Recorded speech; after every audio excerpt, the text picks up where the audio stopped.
What's going on, guys? Welcome back to my channel. It's time for another episode of the Never Seen It series, and in this episode today, I am talking about nothing but Alfred Hitchcock, because in the month of January, that was my movie watching theme, Alfred Hitchcock's filmography, because besides Psycho, Rebecca, and also The Birds, I'd never seen any other movie directed by Alfred Hitchcock, which is a crime. I should have been ashamed of myself. So I think I rectified that pretty well because I have a nice stack of movies from Hitchcock that I'm going to share with you. What's the best? What's the worst? I'm not going to throw the worst one this time. I can't because that one is part of a collection pack and I'm not throwing the collection. We're not doing that. But I will let you know which film I just did not care for. It's at the bottom of the barrel, personally, for myself. But overall, I really enjoyed my Hitchcock experience because the majority of these films really are top tier. They're very well done. There's a reason why Hitchcock was called the master of suspense. However, watching all these movies, I've come to realize that Hitchcock really did enjoy two category of film, either murder and crime or spy espionage. Because as we go through these movies, it's going to be a common thread throughout every single one. You're going to notice it as soon as we start. So let's get started with my favorite from the bunch that I'd never seen from Hitch, because my favorite Hitchcock, obviously of all time, is Psycho. But this movie is definitely a strong runner up, and that is Rear Window. I loved Rear Window. I think this was the first film I decided to watch in January. It's got Jimmy Stewart, it has Grace Kelly, amazing actors in this movie. If you have not seen Rear Window, here's the basic concept. I'm pretty much going to talk about the plot for every single movie really, really quickly, just to kind of give you a little taste as to what the film is about, in case you're kind of interested and you haven't seen any of these movies before. I'm going to try to speed through as much as I can. I did some practicing, so I think I'll be pretty good. But Rear Window, really loved it. Pretty much basic concept. You have Jimmy Stewart here. He had an accident, so he's in a wheelchair. He's not permanently in a wheelchair, it's just temporary. And he doesn't really have much to do. So, what he does to pass the time is he lives in this building. The production design of this film is fantastic. It is so good. It's kind of like a character in the movie. You can see all these other tenants through their windows in this building. So he people watches all day long. That's all he's doing. And then one night, he kind of suspects that one of his neighbors is murdered. And that murder, there we go. There's the theme. So Jimmy Stewart and his kind of on and off girlfriend, Grace Kelly, they're trying to solve the case. Was there a murder or was there not a murder? That's pretty much the entire plot line of Rear Window. Loved it. Absolutely loved it. I really enjoyed Jimmy Stewart in Hitchcock films. They did 4 movies together, I believe, and they had a great actor and director chemistry with each other. And this was just amazing. This one is my favorite of the Jimmy Stewart and Hitchcock, dynamic duo combinations of making movies, I guess. I don't know. But this one is my favorite. There was just something about it. It never got boring. It was always entertaining. Grace Kelly, just her character had something about her where she was like a girly girl, yes, but also she had this great kind of like sarcastic tone about herself and her character. And I loved it. I thought they worked really, really well together. And like I said, the movie never dragged. It was constantly going and you were trying to guess like what are they going to do next? What really happened? Mom and I were on the edge of our seats with this one. So really highly enjoyed Rear Window. If you have not seen it, you really have to. Put it at the top of your list. It's so good. It is so good. All right. Moving on to our next Grace Kelly, because Hitchcock really loved Grace Kelly and liked to work with her as much as possible. So we have To Catch a Thief. And we also have Cary Grant in this movie as well, who also worked with Hitchcock in 4 different movies. Hitchcock liked to work with the same actors all the time. You can tell Jimmy Stewart, Cary Grant, Grace Kelly, very familiar names in all of his movies. Just a little side note for information. So in this one, we have Cary Grant and Grace Kelly. Now, Cary Grant in this film was a thief, but he's a reformed thief. He's no longer doing that. He wants to live on the straight and narrow, but out of nowhere, years later, all of a sudden, crimes are being committed very, very similar to how he would do it. And everyone starts thinking that it's him, and it's not. And of course, Grace Kelly, love interest, falls in love with him, but does she believe him or does she not? That's kind of like the push and pull of the relationship dynamic. Is he doing it or is he not? And then you're just going to have to watch the movie to see, is he actually doing it? Really great as well. I think my favorite part is that this film takes place in the French Riviera. So, I mean, it's amazing to look at the locations that they shot. Absolutely beautiful. Grace Kelly in her costumes looks amazing. I mean, she wasn't a princess for nothing, okay? Like, she looked fantastic.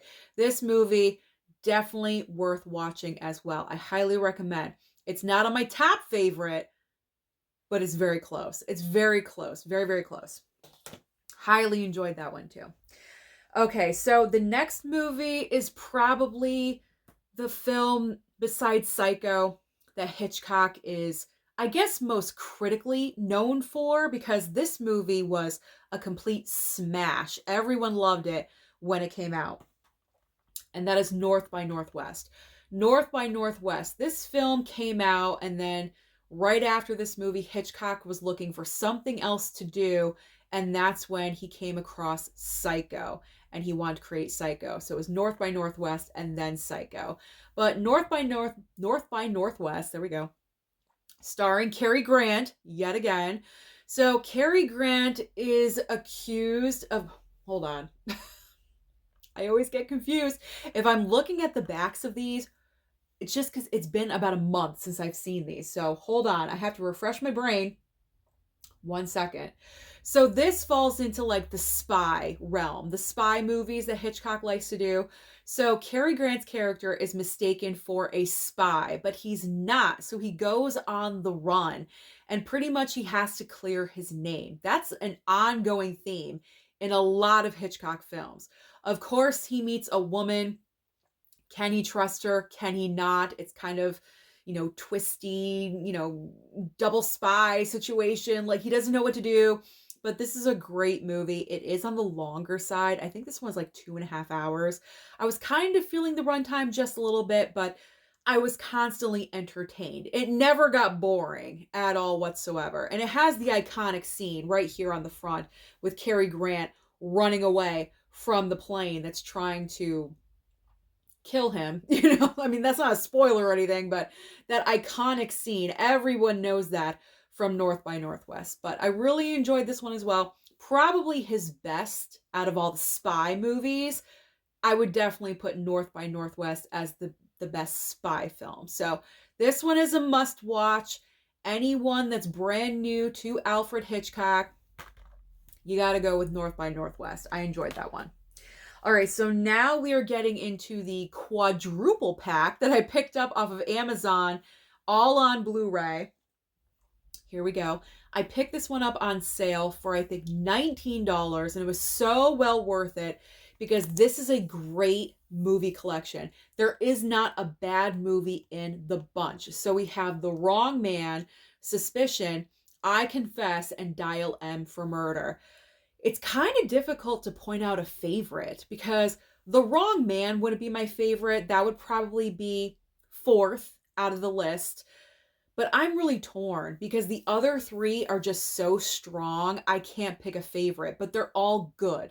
They're all good, solid movies. So The Wrong Man, you have iconic Henry Fonda. It was great to see him in a movie because I haven't really seen a lot of Henry Fonda films. So to see him in a Hitchcock was nice. So in The Wrong Man, Henry Fonda is accused of a crime he did not commit, tries to clear his name. Again, ongoing theme for Hitch. Then we have Suspicion. Suspicion, I really enjoyed because Cary Grant played so against his type. Because Cary Grant is always known for being the good guy, the hero, the good spy in the movie. But in Suspicion, you think he's a good guy and you like him at first, but then he marries Joan Fontaine in the movie. And after they get married, things start occurring that are red flags, a more modern term. They didn't have the term red flags back in the day, but red flags start rising, and Joan Fontaine starts to suspicion. She starts to suspect that her brand new husband is a murderer. Murder. So, yeah, that's pretty much what all the movie is about. Cary Grant plays a great sketchy character in this film. You are constantly second guessing. Is he a murderer? Is he not? Is he doing this? Is he not? So that's the question that you're bouncing back and forth in this film. And I loved it that you're always questioning. That was great. And then you have I Confess. Fantastic. You have Montgomery Clift, who plays a priest that is accused of murder. Murder! And trying to clear his name, of course. Ongoing theme. And this was a great film as well. Really, really well done. Beautifully shot. Great black and white movie. First movie I've ever seen with Montgomery Clift. And I was impressed. I loved his acting. I thought he was great in this film.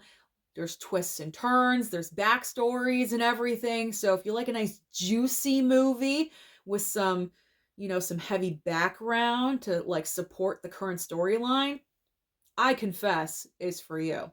Now, Dial M for Murder was a really good story because this one stars Grace Kelly as well. And she plays the wife of this husband that hires someone to murder her. And this one is great as well because the way the movie was shot, it's never boring because it's one location. And with one location films, if you don't shoot it a certain way, it could be very blah, very beige, very boring, as I said. But Hitchcock, the way he filmed this movie, it constantly was switching up, switching angles, going here, going there. I think he went above at one point because he does like to do that in his movies, shoot from above. That's kind of like his trade. It was his trademark.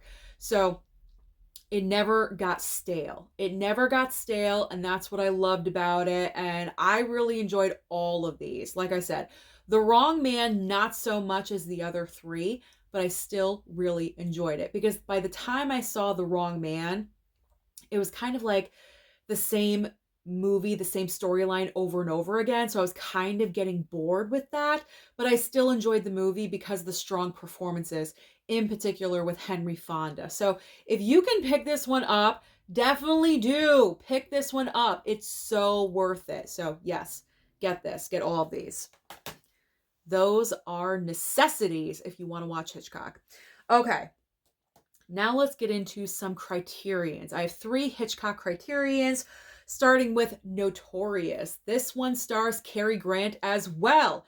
Cary Grant and Ingrid Bergman. I thought she was gorgeous in this movie. Absolute, like luminous. Fantastically beautiful. So this is, gotta remind myself, this is another spy film. This is a spy movie. So Cary Grant is playing an American spy, and he has to recruit, I guess, Ingrid Bergman's character to spy on this certain Nazi that she's, I guess, familiar with. I'm trying to remember. She kind of has, like, she knows this Nazi or something.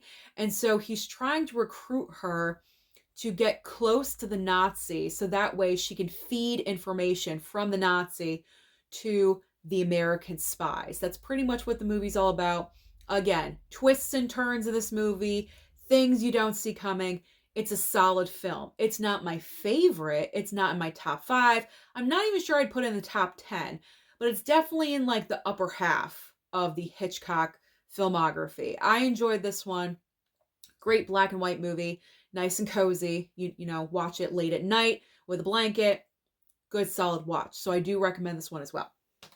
Okay. I've been recommending a lot of them, as you guys can see. There really isn't anything that I was like, nah, we're going to get to that one. Okay.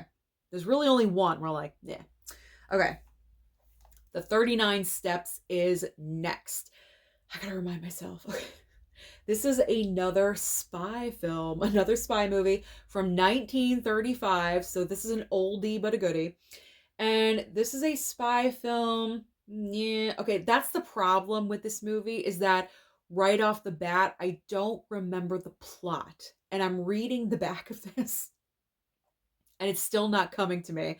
Like I said, I've seen these movies about a month ago now, so if it's not fresh in my mind, I'm going to forget it. And that's the problem with the 39 Steps. However, I do remember saying to myself after the movie was over, I did enjoy the film. I did.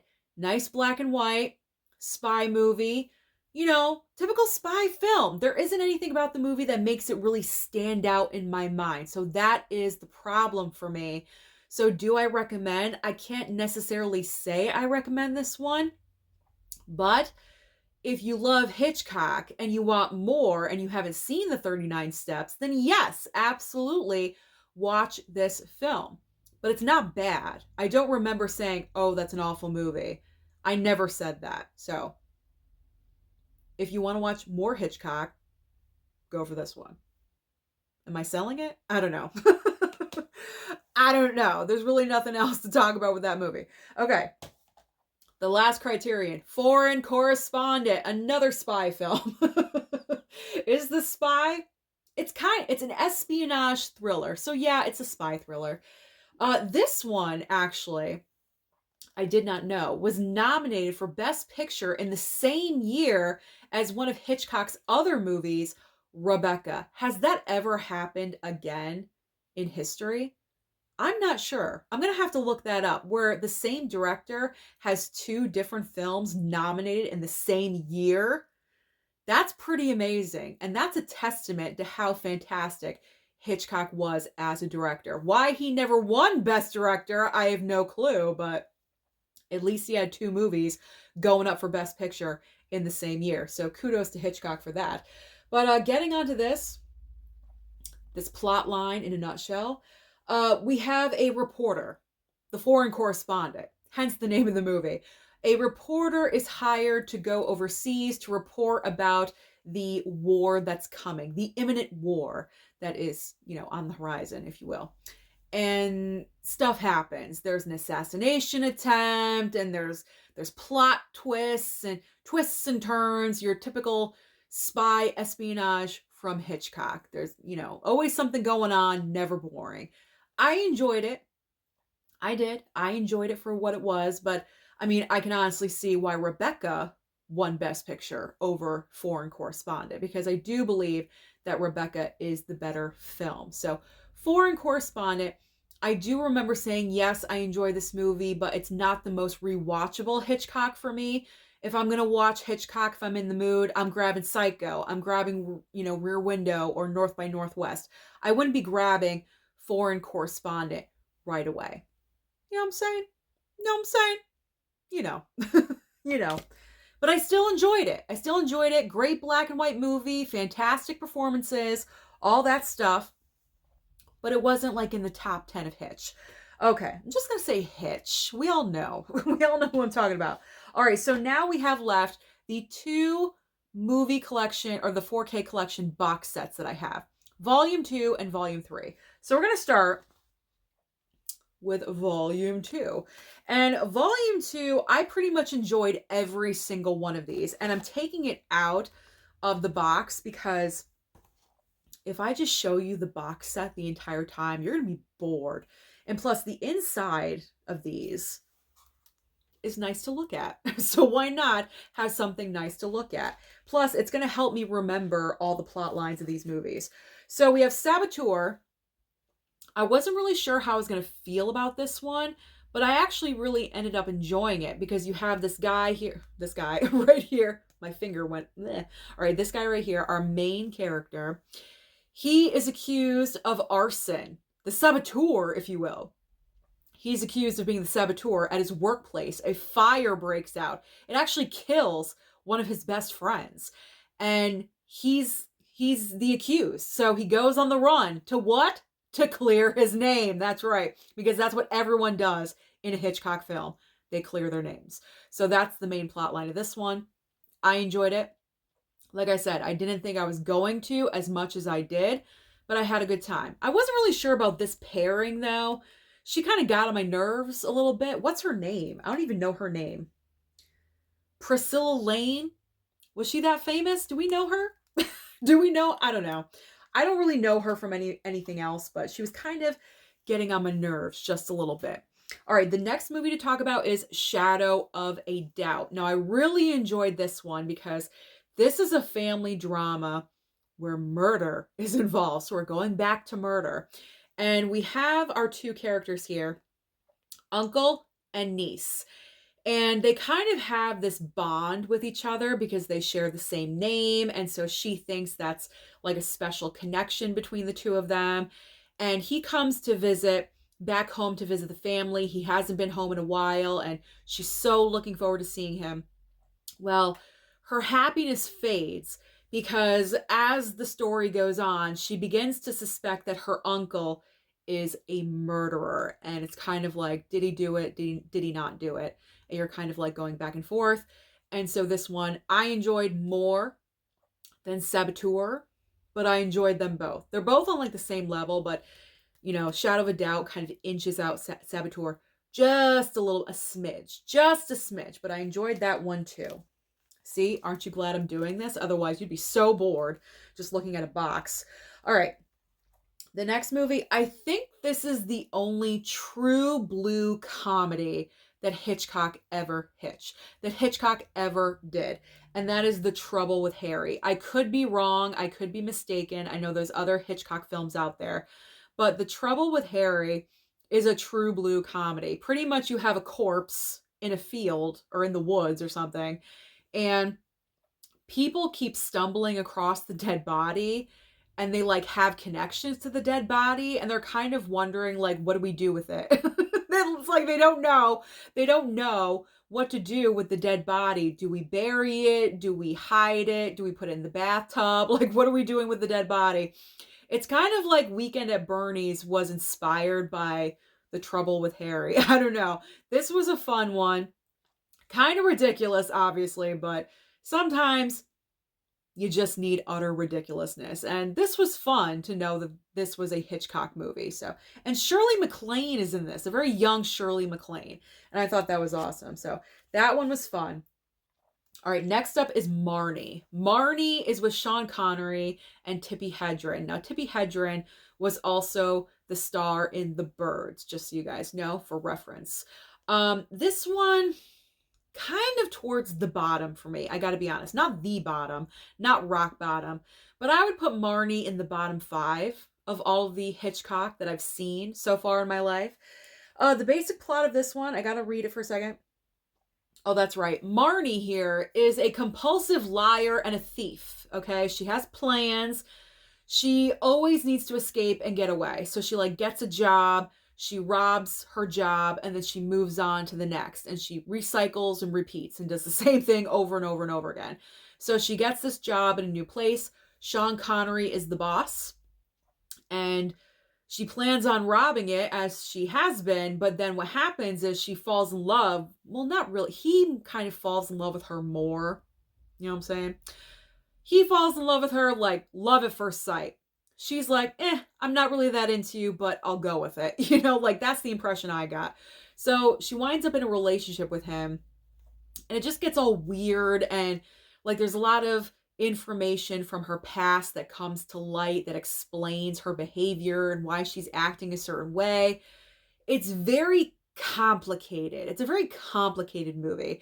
It's not as like easy breezy as other films. You get what I'm saying? I think you do. It's a very complicated, you know, lots of stuff going on in Marnie.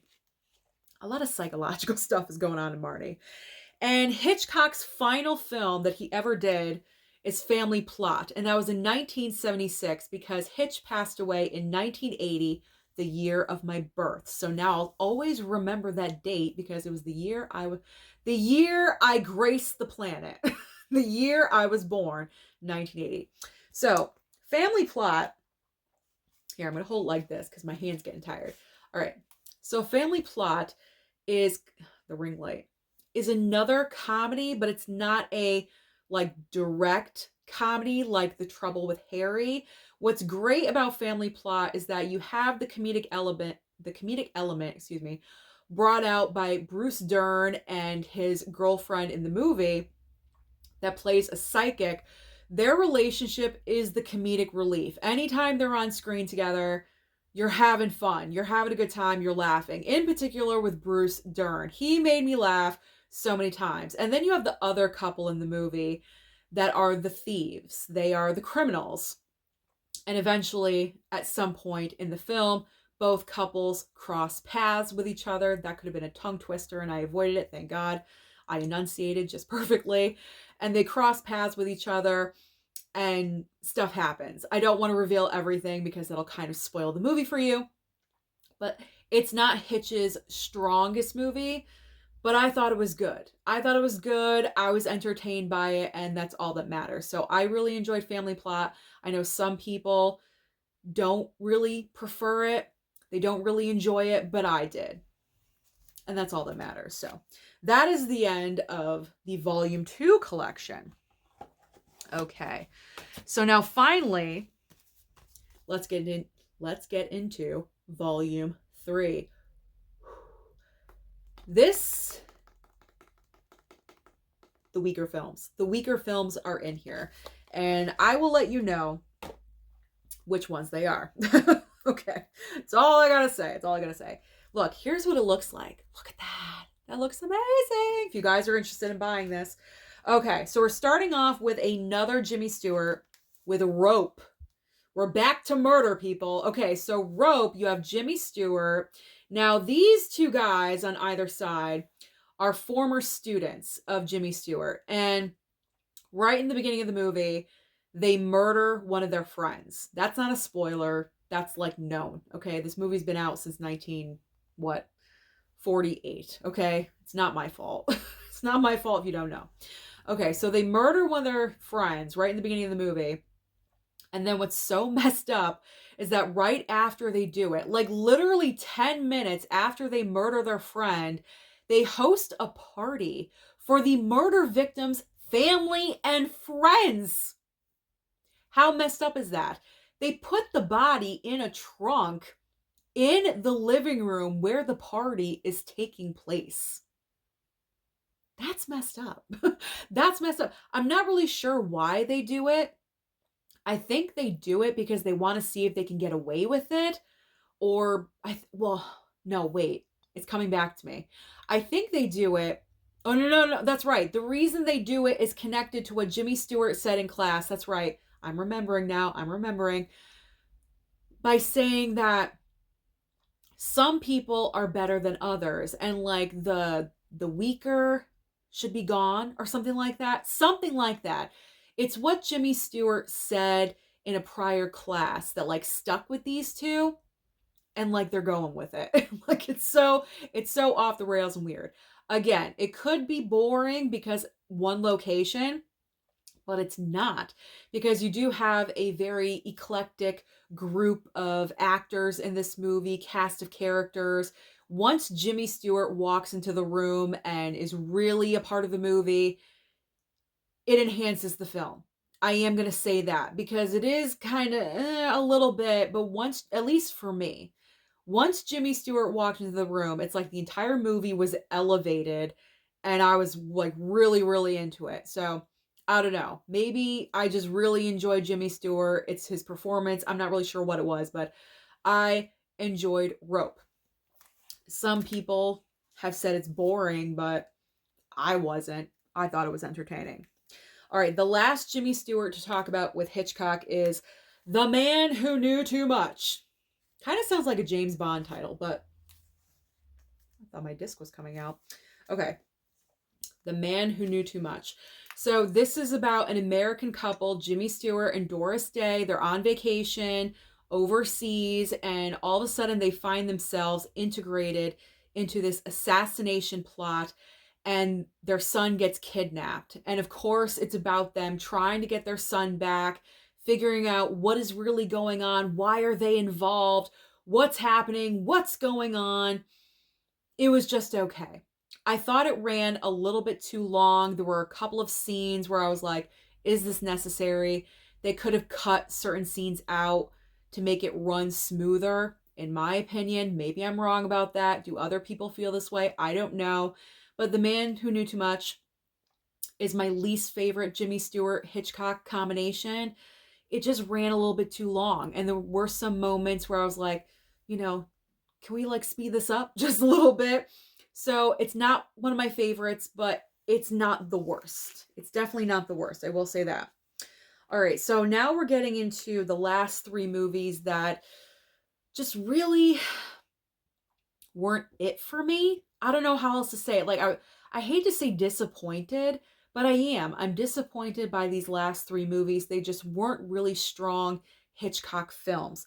Now this one and maybe it's because they're later on in his career. I'm not really sure, but 1966 we got Torn Curtain with I almost said Jimmy Stewart, Paul Newman and Julie Andrews. There we go. Almost forgot her name. So it's like another spy film, actually spy undercover. Let me read this really quick. So Paul Newman it's an action-packed thriller, and Paul Newman is a world-famous scientist going undercover to get top secret information and ends up running for his life from other agents, like the other side. And Julie Andrews is his girlfriend slash fiance. She doesn't know anything. She's clueless. And then as the movie goes on, she discovers what's happening. She is, brought into the situation, and it was just okay. It was just all right. Again, there were some scenes in here I'm like, why is that in here? Why are we taking so much time with this? It was lingering. The scenes were lingering, and I was getting bored. I was really bored with this one. This is one I could say I was bored.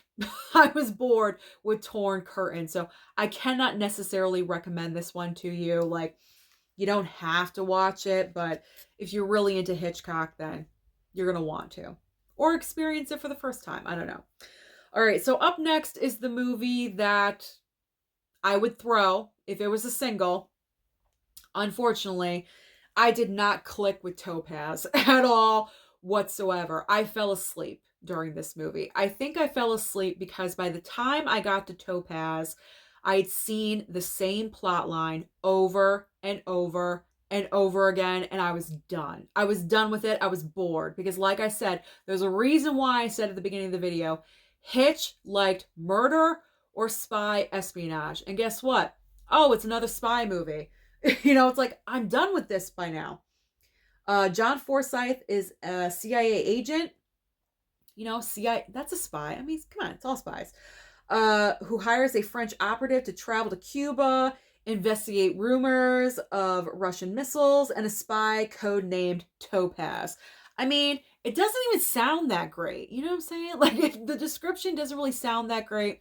But the main reason why I just didn't like it is because I was bored. I was done with the spy movies, and I fell asleep. 20 minutes after this started, I fell asleep. I could feel myself going, and I just left.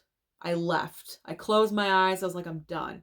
And I woke up like, I think 5 or 10 minutes before it ended, and I faked that I was awake the entire time, but I was not at all whatsoever. So, like I said, if I had a single Blu-ray of Topaz, I'd be chucking that across the room because that is my least favorite out of all of his filmography sitting next to me. I'm sure maybe there's possibly another one I don't like, but I don't know.